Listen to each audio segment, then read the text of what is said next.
Life Raft Diagnostic 005.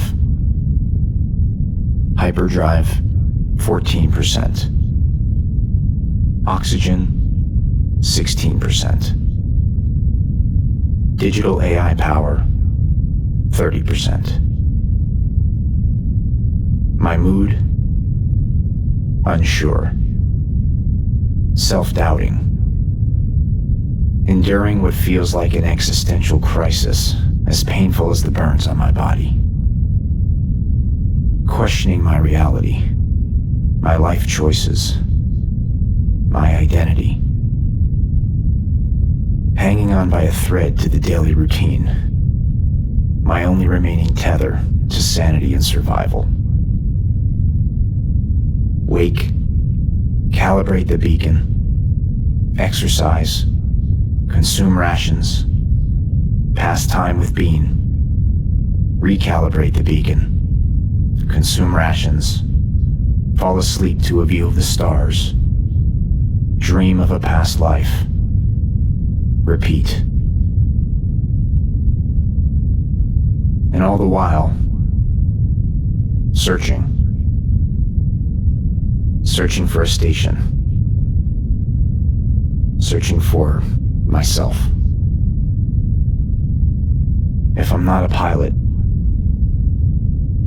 what am I?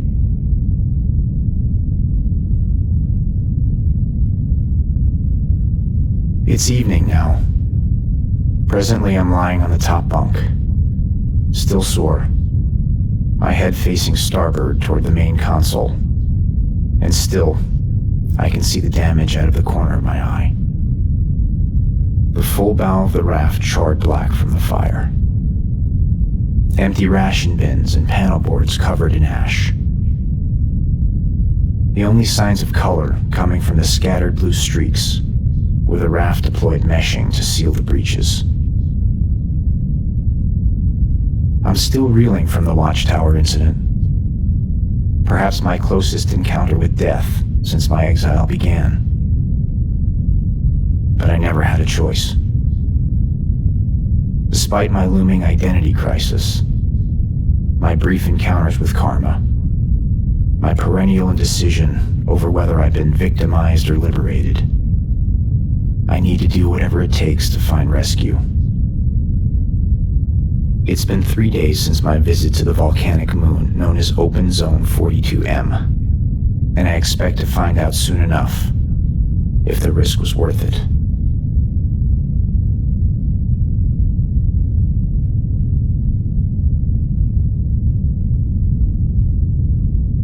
Hundreds of years ago, a mission control consortium led by generals and scientists determined that the colony would be grossly overpopulated by the time the perpetual race had reached its 10th evolution. To solve the problem, a massive research effort was launched across the cosmos in a race of its own to locate and terraform a viable location for a second colony. This effort pioneered the concept of rapid terraforming, harnessing unstable hyperdrive power to accelerate the air conversion process, doing in months what normally takes years. Nearly 300 asteroids and moons were tested and subsequently abandoned with haste, as the rapid terraforming trials gave birth to utter catastrophe. Otherwise stable landscapes experienced hellish transformations. Molecular breakdowns and realignments that continually altered their environments in short, cyclical patterns. Comets turned inside out. Forest moons drowned in monsoons of sulfuric acid. Ice and sand-coated asteroids degraded into radioactive plasma. And as quickly as these catastrophes occurred, they subsided and reversed, often within the same day, returning to their normal molecular states until the next synthetic apocalypse.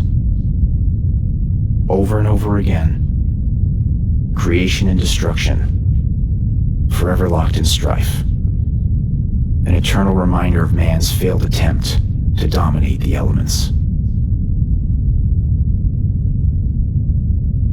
The consortium moved on in defeat, returning to the more traditional methods of terraforming. But as they say, one's trash is another's treasure.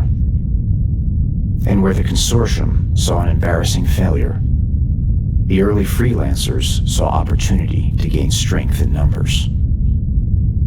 Magnetically shielded transmission kiosks, or watchtowers, were installed on the more stable of these scarred worlds, typically those with breathable atmospheres, less destructive cataclysms, and longer safety windows in between. These terminals, impenetrable to the violent elements around them, were programmed to broadcast synchronized signals containing the positions of viable freelance vessels. In the decades that followed, the rise of the freelance fleets and their exponential gains in the perpetual race placed them in direct competition with the stations. They were soon declared rivals, and stations permanently blocked all watchtower transmissions, enforcing strict policies against crew members who attempted to communicate or uplink with them. Now outlawed, the neglected watchtowers attracted marauders and derelicts, who used synthetics to hack into the kiosks to lure unsuspecting cosmonauts. Word also spread of spaced crew members who discovered that with some simple commands, the watchtowers could be leveraged to help amplify their beacons, essentially replacing the freelance signal with one's personal distress call. This significantly increased the chances of rescue, but also openly broadcast one's coordinates and loadout information to anyone listening. This created potential targets for nearby derelicts and marauders.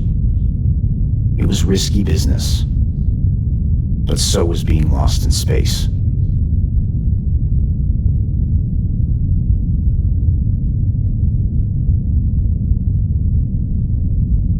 Three days ago, our life raft confirmed the location of a nearby watchtower, with breathable air and a viable safety window, located on the abandoned moon, Open Zone 42M. Based on the trajectory of our drift, we would be within reach of the tower's tractor beam, with over 3 hours to spare before the next wave of destruction. Bean's monitor projected a 75% success rate, which was far more than I needed to be convinced that this was a risk worth taking. Within minutes, Bean synced our plan with the onboard AI, and our delicate mission was underway.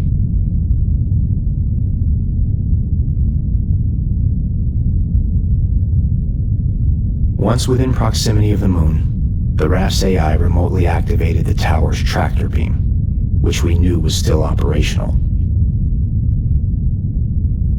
Our turbulent pull into the lower atmosphere lasted a full hour, at which point the beam anchored our raft roughly 100 feet above the surface.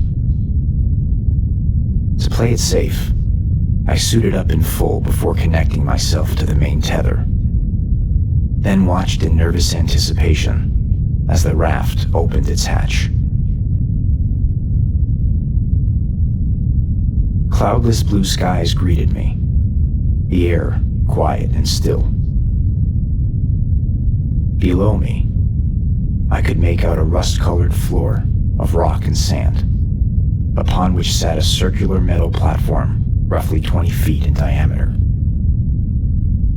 In the center of the platform stood the kiosk, and behind it, a small array of antennas and several oddly exposed conduits that likely connected to the underground magnetic shield generator. I turned around and looked at Bean, who was standing at attention. "Don't leave me behind," I said. I knew she understood. Without further delay, I stepped out of the hatch and began my tethered descent to the moon's surface.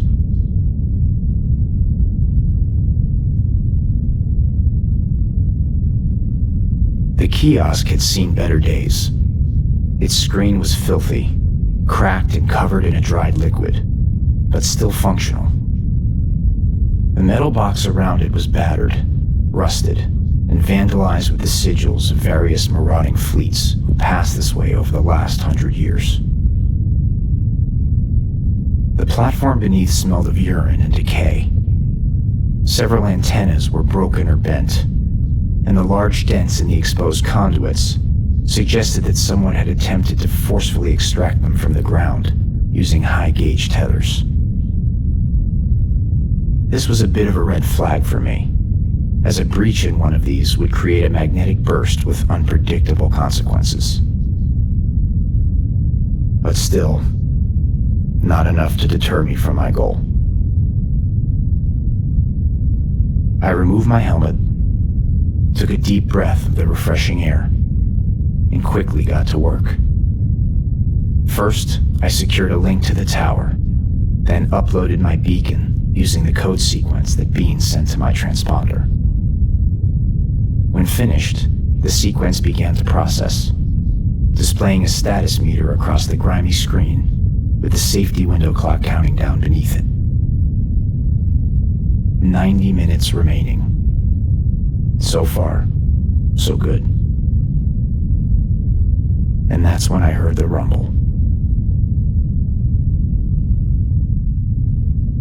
It started low, echoing across the flat red terrain and shifting the sand with its vibrations, followed by sounds of small sporadic concussions in the distance that gradually grew louder, until a bright orange light appeared on the horizon. An eruption.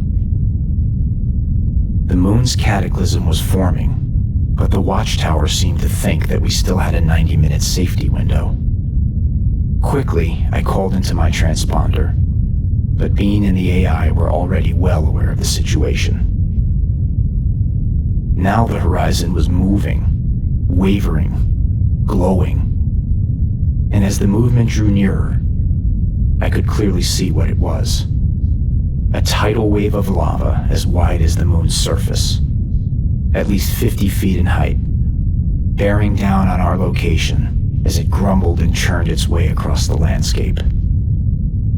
Behind it, a quickly settling ocean of incineration, drowning the red dunes in an orange and black current. The status meter on the kiosk read 57%. The tower showed no signs of activating its shields, and the burning wave drew closer. Panicked, yet strangely focused, I prompted the raft to begin a 30-second countdown before reeling me in as quickly as possible. I knew that if I stayed any longer, I'd be buried in lava along with this defenseless watchtower. Suddenly and unexpectedly, as if a step remained in my brief dance with karma, the status meter jumped to 100%, and a low series of pings confirmed that my beacon's amplified transmission was live.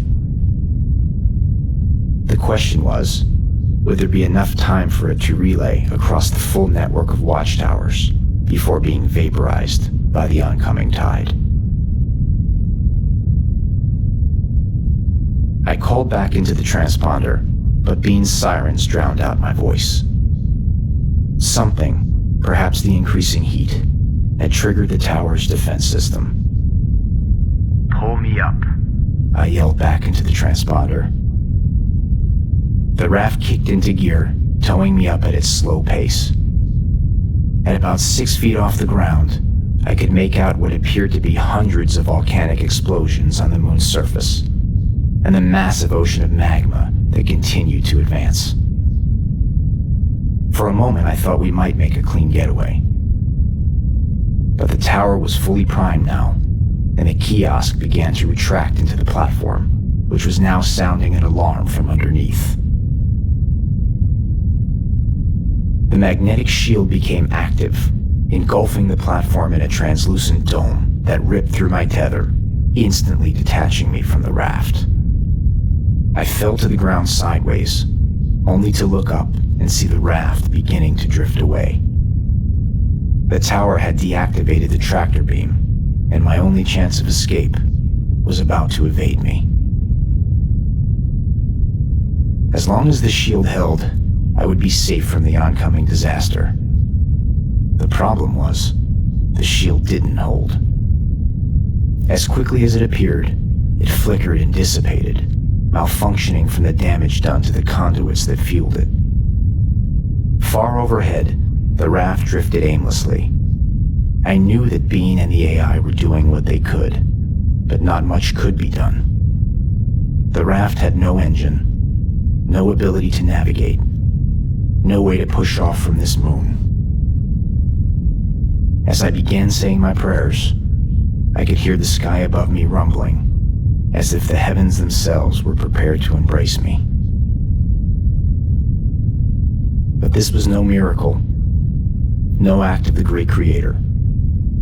It was the sound of the raft releasing its hydraulic buckles, located under the hull, which held the water and rations tanks in place. Bean had overridden the AI and jettisoned the tanks directly over the tower's exposed conduit lines. I could see the falling tanks come into focus just before they collided with the conduits, causing a massive magnetic explosion that bent the platform skywards and launched me straight up in a deafening concussion wave. I'm not sure what hit the raft first, my legs or my back, or what caused more pain, the impact or the burning debris that rained upwards, puncturing my suit, burning my skin, and setting the raft on fire. The raft's short-range tethers immediately deployed, pulling me inside the open hatch. A second concussion blast came next, sending more debris, but pushing the raft away. We were much lighter now without the cargo, and as we gained momentum, the raft pushed through the moon's outer atmosphere with ease. I could see the blue sky around us turning a familiar, star-laden black, just before closing my eyes and losing consciousness. Somehow, some way, with the help of my new companion, we did it. Now, we wait.